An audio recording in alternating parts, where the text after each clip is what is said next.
My wife passed away and left me only an old coat.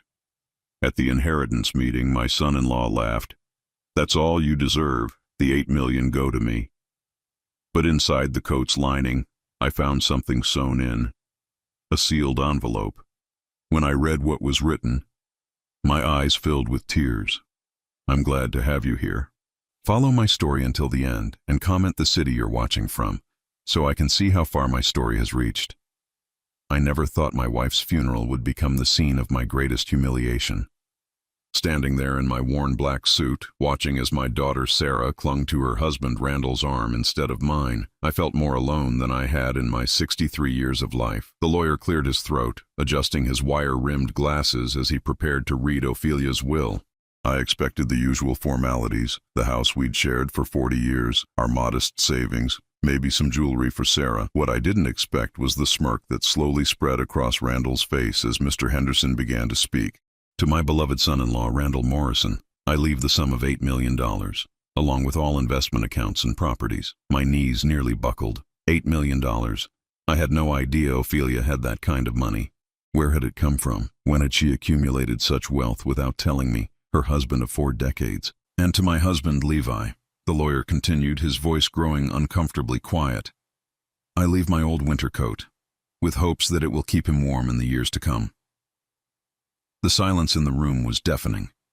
I felt the weight of every stare, heard the sharp intake of breath from Sarah's aunts, the barely contained whispers of our neighbors. 40 years of marriage reduced to an old coat. Randall's laugh cut through the tension like a knife. Well, Levi, he said, his voice dripping with false sympathy, looks like that's all you deserve. Good thing Sarah has me to take care of her now. I wanted to speak, to demand answers, to ask how my wife could have betrayed me so completely. But the words wouldn't come. My throat felt like sandpaper, and my hands trembled as I reached for the back of a folding chair to steady myself.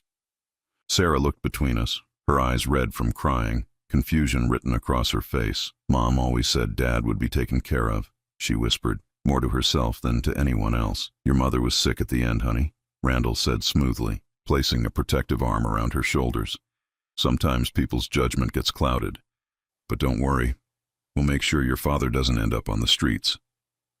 The condescension in his voice made my stomach churn. This man who had barely tolerated me for the past 15 years was now speaking about me like I was a charity case. The same man who used to roll his eyes whenever I spoke at family dinners, who made snide comments about my blue-collar job, who never missed an opportunity to remind everyone that he was the successful one with his fancy marketing position. After the reading, people filed out quickly, their discomfort palpable. I overheard Ophelia's sister Margaret whispering to her husband, "Always knew there was something off about their marriage. Poor Ophelia must have finally had enough." The funeral home emptied until it was just Sarah, Randall, and me. Sarah approached hesitantly, holding a plastic bag containing the coat. "Dad, I'm so sorry." I don't understand what Mom was thinking. Her voice cracked, and for a moment, I saw my little girl again. Not the 35-year-old woman who had slowly grown distant from me over the years. "It's fine, sweetheart," I managed to say, though we both knew it wasn't. I took the bag from her hands, feeling the weight of the worn fabric inside. "Your mother must have had her reasons." Randall stepped forward, his expression a mask of concern that didn't reach his eyes. "Look, Levi, Sarah and I have been talking. We know this is hard for you. Maybe it's time to consider one of those nice senior living communities. We can help you find something affordable." The word affordable hit me like a slap. He was already planning to warehouse me somewhere out of sight, out of mind. I clutched the bag tighter and forced myself to meet his gaze. "I'll manage just fine," I said quietly. "Of course you will," he replied, but his tone suggested otherwise. "Just remember, we're here if you need anything. Within reason, of course." As they walked away, I heard Randall whisper to Sarah, "Don't worry, babe. We'll keep an eye on him from a distance. Can't have him becoming our responsibility." I drove home alone to the empty house that no longer felt like mine. Every room echoed with Ophelia's absence, but now it was tinged with something else. Betrayal. How could the woman I'd loved for 40 years, the woman I'd worked 2 jobs to support while she stayed home with Sarah, the woman I'd held through her cancer treatments just 5 years ago, how could she leave me with nothing? That night, I sat in my recliner holding the plastic bag, afraid to even look at the coat inside. It felt like opening Pandora's box. Once I saw it, once I accepted this was all I had left of our life together, there would be no going back to the illusion that Ophelia had loved me. But as the clock struck midnight and I realized I hadn't eaten anything all day, I finally opened the bag. The coat was exactly as I remembered it. Navy blue wool, slightly faded, with small worn spots on the elbows where Ophelia used to rest her arms when she read. She'd worn it every winter for the past 20 years, claiming it was the warmest coat she'd ever owned. As I lifted it from the bag, something felt different. There was an unusual stiffness in the lining, a small bulge near the inner pocket that I'd never noticed before. My heart began to race as I felt along the fabric, my fingers tracing what seemed to be the outline of an envelope sewn carefully into the coat's lining. My hands shook as I realized that maybe, just maybe, Ophelia's final gift wasn't the humiliation I thought it was. I barely slept that night. The coat lay draped over the chair beside my bed, and every time I closed my eyes, I could feel its presence calling to me. By dawn, I couldn't wait any longer. With trembling fingers and my old reading glasses perched on my nose, I began the delicate process of opening the lining. The stitching was so careful, so precise, that I knew Ophelia had done this work herself. She'd always been meticulous with her sewing, spending hours at her machine creating quilts for church auctions and mending our clothes long after I told her we could afford to buy new ones. As I carefully cut through the threads with her small embroidery scissors, the same ones she'd used for 30 years, I felt her presence in every stitch. The envelope slipped out easily once I'd opened enough of the seam. My name was written across the front in Ophelia's familiar handwriting, the same script that had filled birthday cards and grocery lists for decades. But this writing looked different, more urgent, more deliberate. Inside, I found 3 pages of her careful penmanship, and as I began to read, my understanding of everything that had happened began to crumble. "My dearest Levi," it began, "if you're reading this, then my plan worked, and Randall believes he has won. I pray you can forgive me for what I had to do, and for the pain I know this will cause you. But I need you to know that every harsh word, every cold shoulder, every moment over these past 6 months when I seemed to turn away from you, none of it was real." My hands began to shake so violently, I had to set the letter down and take several deep breaths before continuing. "I discovered something about Randall 3 months ago that changed everything. He has been slowly poisoning our daughter's mind against you, convincing her that you're becoming a burden, that your memory is failing, that you're too proud to admit you need help. But that wasn't the worst of it, my love.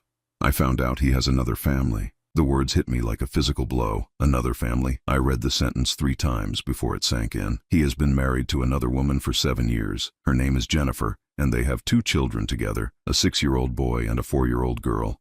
He keeps an apartment across town where he spends 2 nights a week, telling Sarah he's traveling for business. I have photographs, documents, everything. But when I confronted him, he threatened me in ways that still make my hands shake as I write this." I had to stop reading and walk to the kitchen for a glass of water. My mind reeled as I tried to process what Ophelia was telling me. Randall, the man who acted like the perfect husband, who constantly reminded us how lucky Sarah was to have him, was living a double life. Returning to the letter, I continued.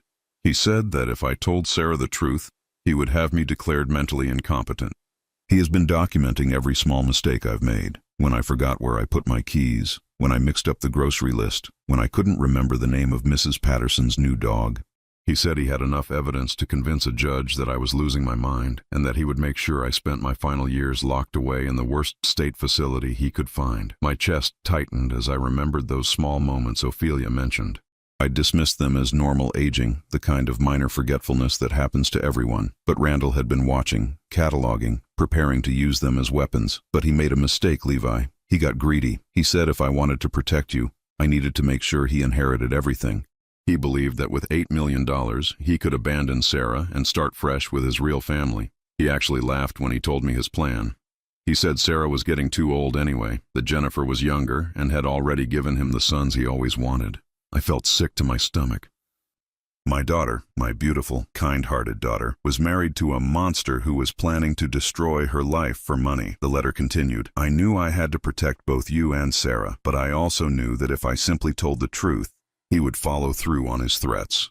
So I devised a plan. I pretended to believe his lies about you becoming a burden. I acted as though I was angry and disappointed in our marriage. I know it broke your heart, my darling, and I'm so sorry for that pain, but I needed him to believe he had won. Tears blurred my vision as I remembered those awful final months.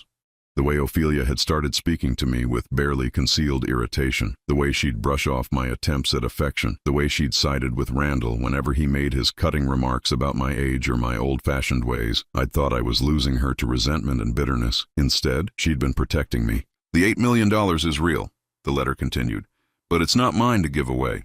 I've been managing your father's investment account since he passed, and through careful management over the past 15 years, they've grown substantially. The money legally belongs to you, not me. By leaving it to Randall in the will, I've given him enough rope to hang himself." I had to read that paragraph twice. My father had left a small inheritance, maybe $50,000, when he died 15 years ago. Ophelia had insisted on managing it, saying she enjoyed learning about investments. I'd trusted her completely, never asking questions, never looking at the statements she filed away so carefully. "Here's what I need you to do," the letter concluded. "In our bedroom, behind the loose baseboard under the window, you'll find a manila envelope.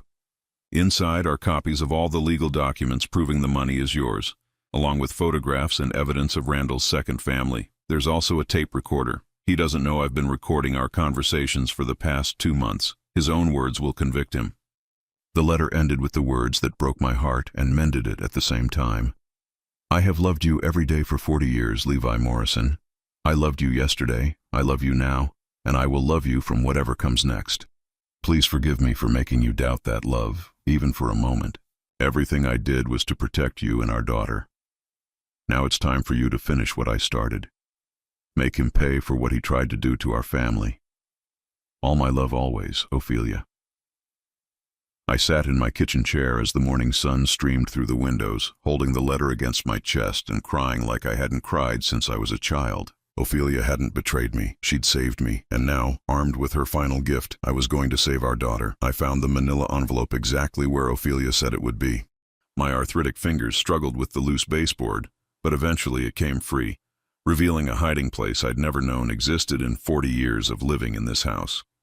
The envelope was thick, heavy with documents and photographs that would change everything. Sitting at our kitchen table, the same table where Ophelia and I had shared thousands of meals, I spread out the contents with the care of an archaeologist handling ancient artifacts. Each piece told part of a story that made my blood run cold. The financial documents were overwhelming at first. Investment statements, transfer records, account summaries, all showing how my father's modest $50,000 inheritance had been carefully grown into nearly $8 million over 15 years. Ophelia had been brilliant with money, something I'd never fully appreciated. Every transaction was documented, every investment decision explained in her careful notes. But it was the photographs that truly shattered my world. The first showed Randall leaving a suburban house with a woman I'd never seen before.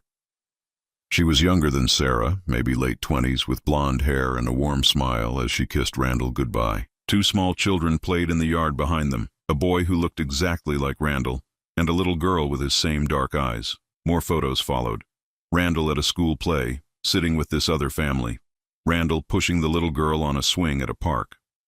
Randall at what appeared to be the boy's birthday party, helping him blow out 6 candles on a cake. In every image, he looked genuinely happy in a way I'd never seen him with Sarah. The documentation was thorough. Ophelia had somehow obtained copies of a marriage certificate dated 7 years ago, just 3 years after Randall married Sarah. She'd found lease agreements for the apartment he maintained, utility bills in his name, even school enrollment forms listing him as the father of both children.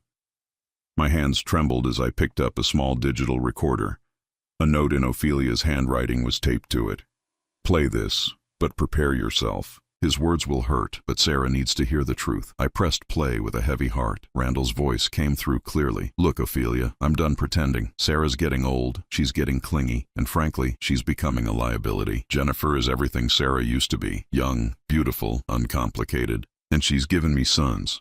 Not just one daughter who'll probably turn out as useless as her father."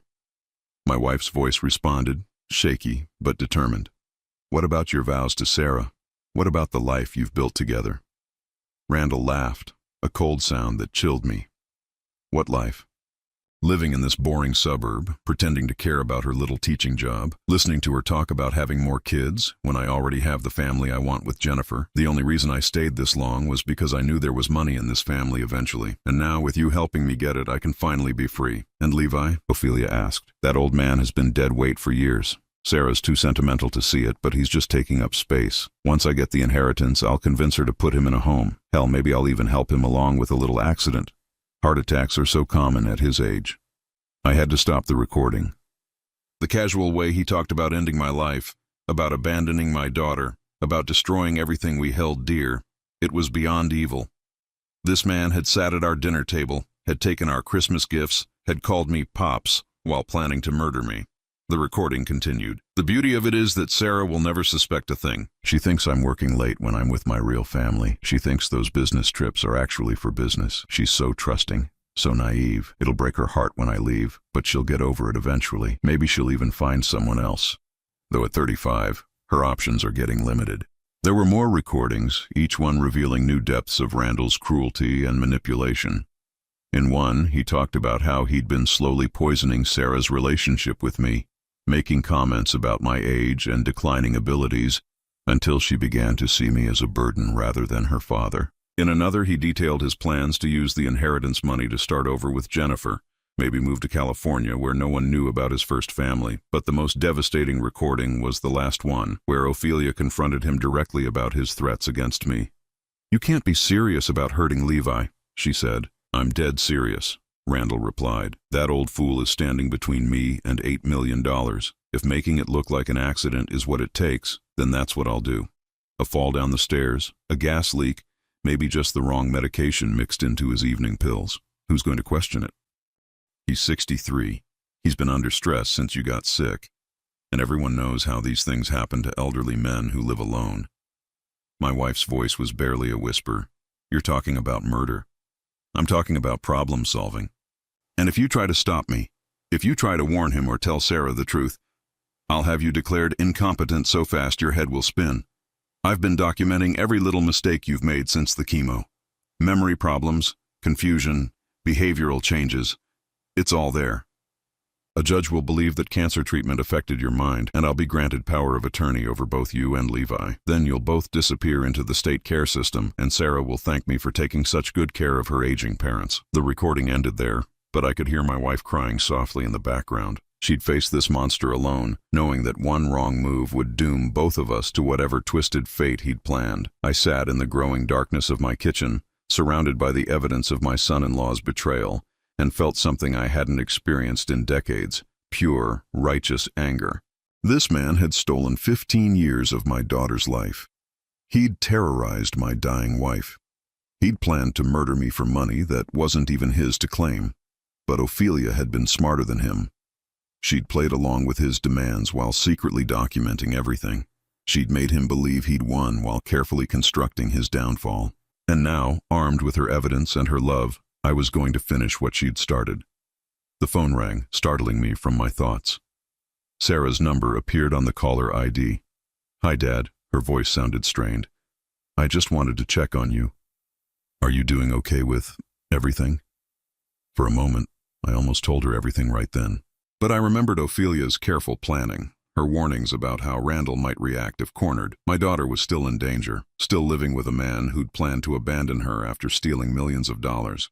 "I'm managing, sweetheart," I said carefully. "Just taking things one day at a time."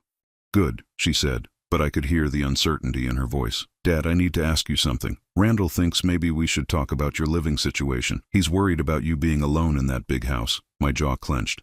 He was already starting phase 2 of his plan, using my grief and isolation to convince Sarah I needed to be warehoused somewhere. "I appreciate the concern," I said evenly, "but I'm not ready to make any big changes yet. I need some time to process everything." There was a pause, then Randall's voice in the background. "Tell him we're here to help him make the right decision." The casual arrogance in his tone made my blood boil, but I kept my voice steady. "Tell Randall I said thank you for the offer, but I can take care of myself." After hanging up, I looked at the evidence spread across my table. Tomorrow, I would begin the process of destroying the man who'd tried to destroy my family. But tonight, I would mourn the wife who'd loved me enough to sacrifice everything to protect me, and I would prepare for the war she'd started in the shadows of her final days. I spent the next 3 days meticulously studying every piece of evidence Ophelia had gathered, memorizing details and planning my approach.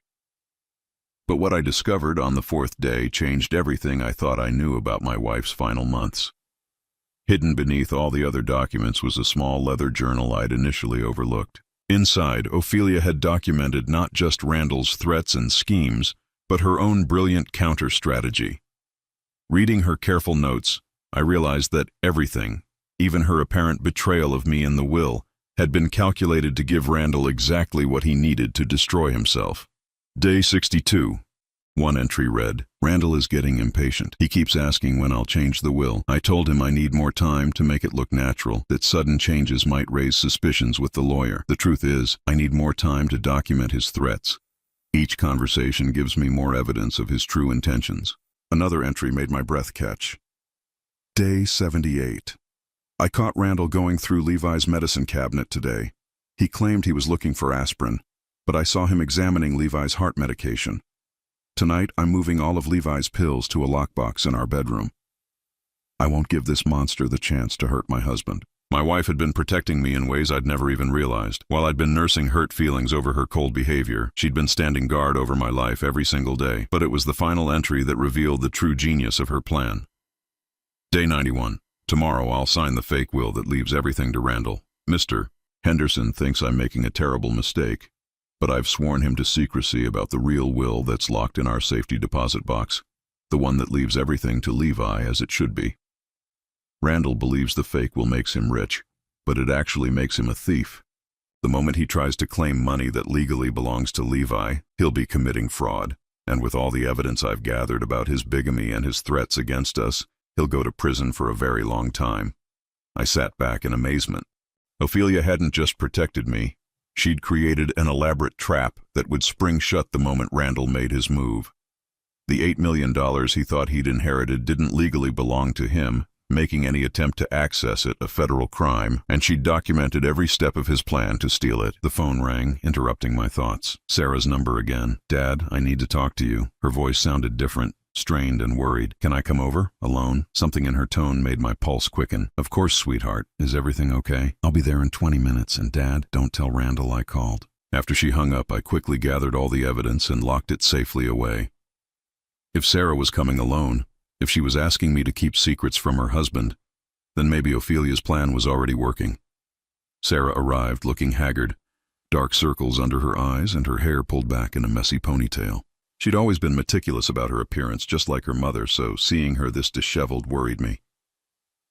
"Dad," she said as soon as I closed the door behind her, "I need to ask you something, and I need you to tell me the truth. Has Randall ever said anything to you about my mother's mental state before she died?" I chose my words carefully. "What kind of things?" "He keeps telling me that Mom was confused in her final months, that she wasn't thinking clearly when she made her will. He says that's why she left you almost nothing, because she was too sick to understand what she was doing." Sarah's voice cracked. "But Dad, I was with Mom almost every day, and she seemed perfectly lucid to me. Sharp as ever, just tired from the treatments." This was it, the opening Ophelia had predicted. In her journal, she'd written, "Sarah will start to question things once Randall begins claiming I was mentally incompetent. My daughter knows me too well to believe I would abandon Levi without a very good reason. Your mother was many things in her final months," I said carefully, "but confused wasn't one of them. If anything, she seemed more focused than ever, like she was trying to accomplish something important." Sarah nodded, tears forming in her eyes. "That's what I thought too. But Randall keeps insisting she wasn't herself, and now he's pushing me to help him access the inheritance money immediately. He says we shouldn't wait for probate to be finalized, that there are ways to get emergency access to the funds." My heart pounded.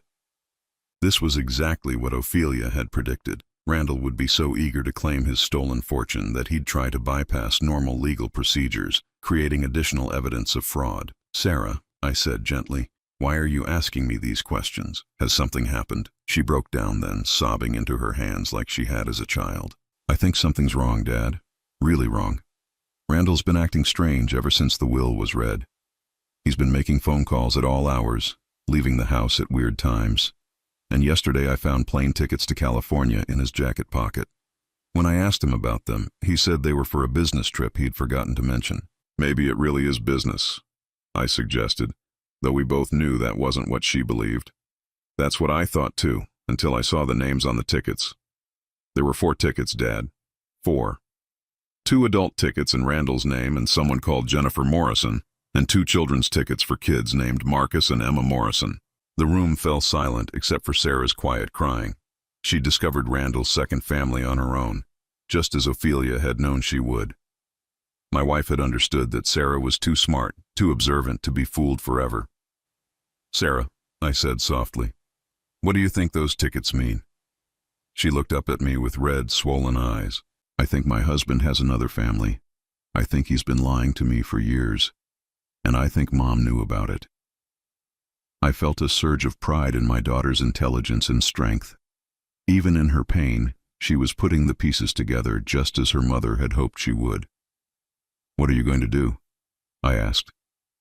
"I don't know," she whispered. "If I confront him, what if I'm wrong? What if there's some explanation? But if I'm right," she trailed off, unable to voice the implications. I wanted to tell her everything right then, to show her all of Ophelia's evidence and spare her any more pain. But I remembered my wife's warnings about Randall's dangerous nature when cornered. Sarah needed to discover the truth gradually, safely, in a way that wouldn't put her in danger.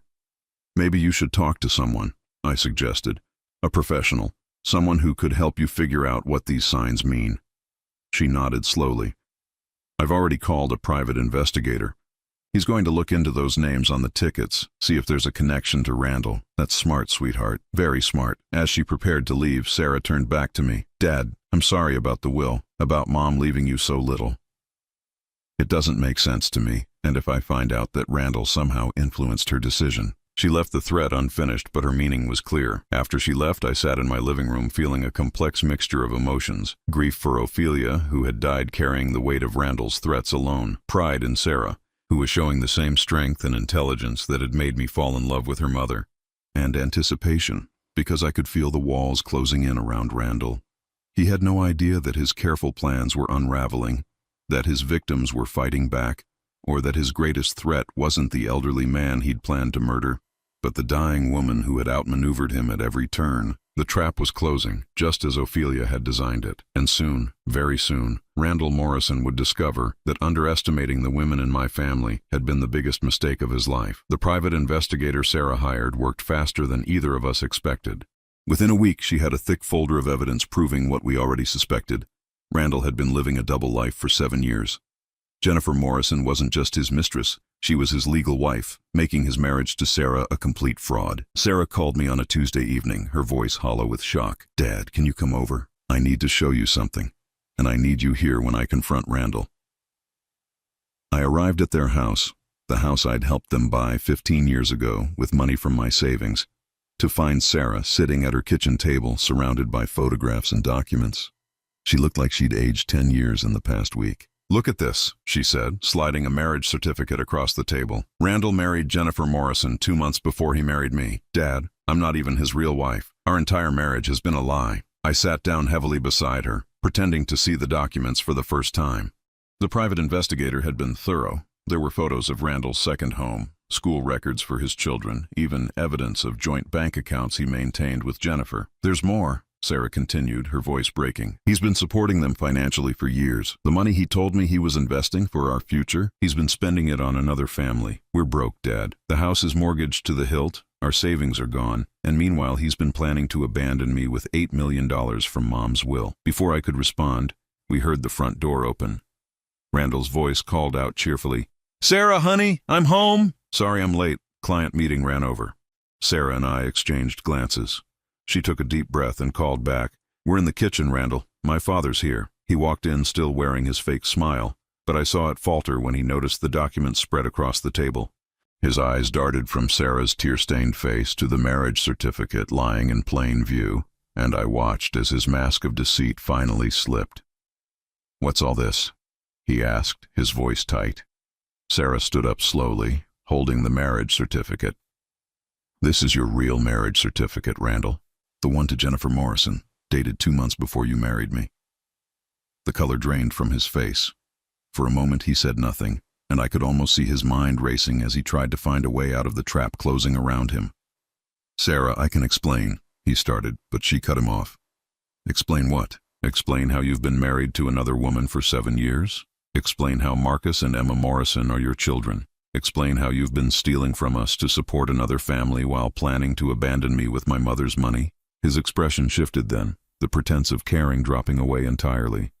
The man who emerged was cold, calculating, the same man whose voice I'd heard on Ophelia's recordings planning my murder. "Fine," he said, straightening his shoulders. "You want the truth? Here it is. Yes, I'm married to Jennifer. Yes, those are my children. And yes, I've been planning to leave you for years. The only reason I stayed this long was because I knew there was money coming eventually." Sarah gasped, but I felt a surge of satisfaction. He was confessing everything, just as Ophelia had predicted he would when cornered. "You're sick," Sarah whispered. Randall laughed, a sound devoid of any warmth. "I'm practical. You're 35, Sarah. You're not getting any younger, any prettier, any more interesting. Jennifer is 28. She's given me sons, and she doesn't bore me with constant talk about having more children or buying a bigger house." Each word was designed to wound, and I saw Sarah flinch with every cruel syllable. But she stood her ground, stronger than he'd given her credit for. "Get out," she said quietly.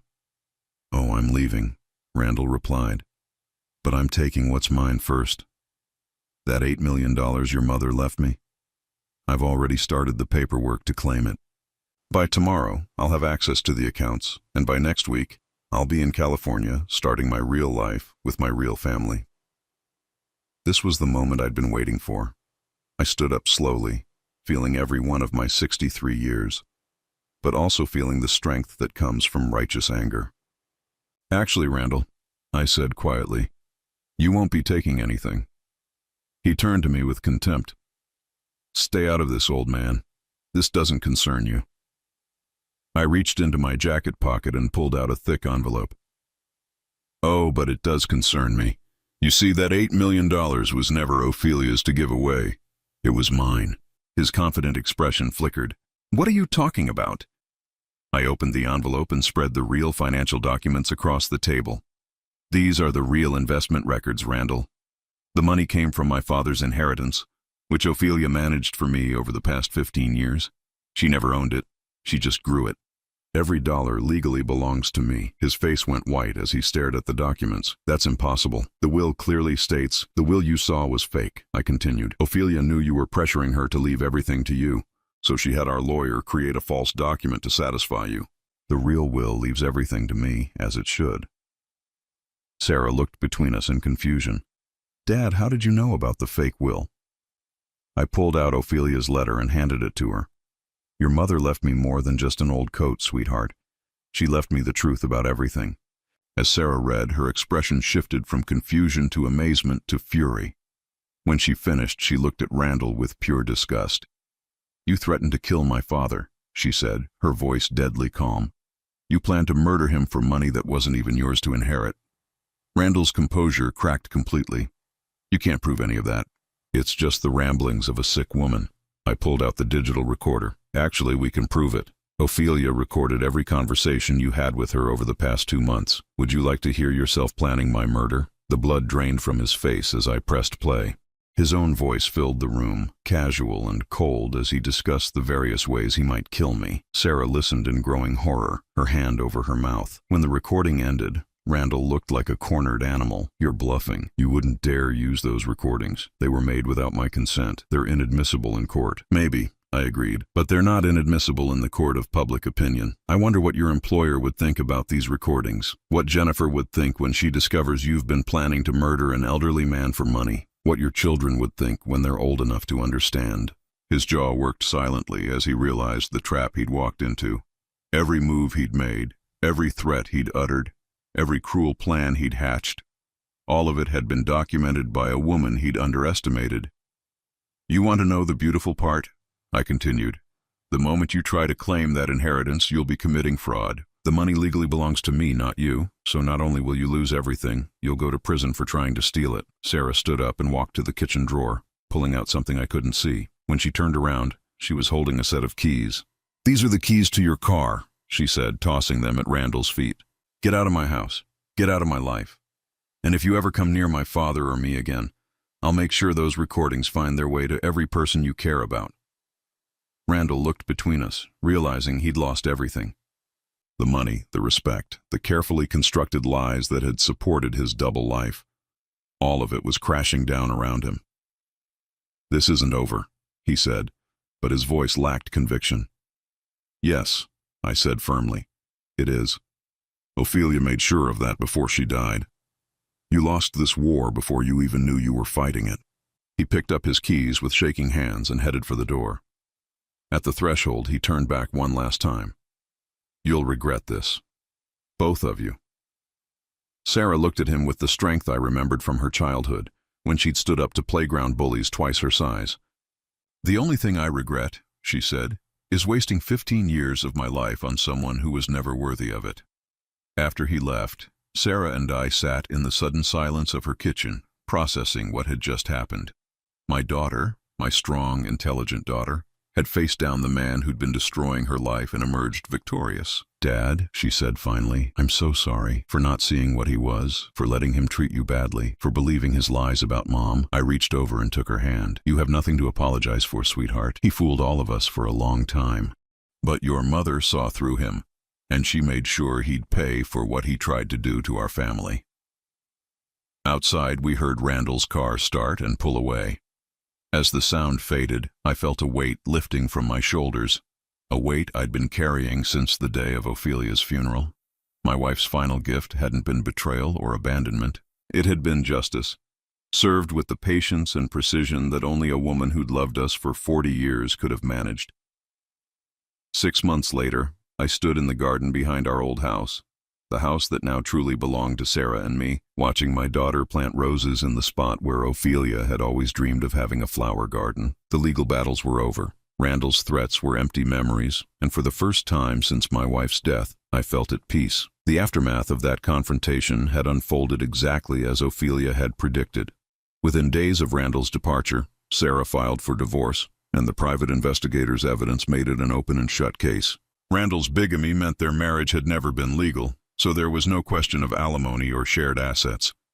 He lost everything: the house, the savings he hadn't already stolen, and most importantly, any claim to respectability. His second family hadn't taken the revelations well either.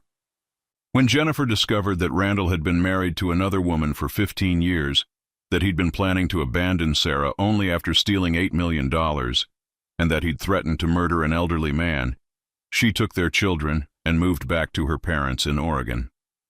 The last we heard, she was seeking full custody and had forbidden Randall from seeing Marcus and Emma. His employer, a prestigious marketing firm that prided itself on ethical practices, terminated him immediately after the recordings became public.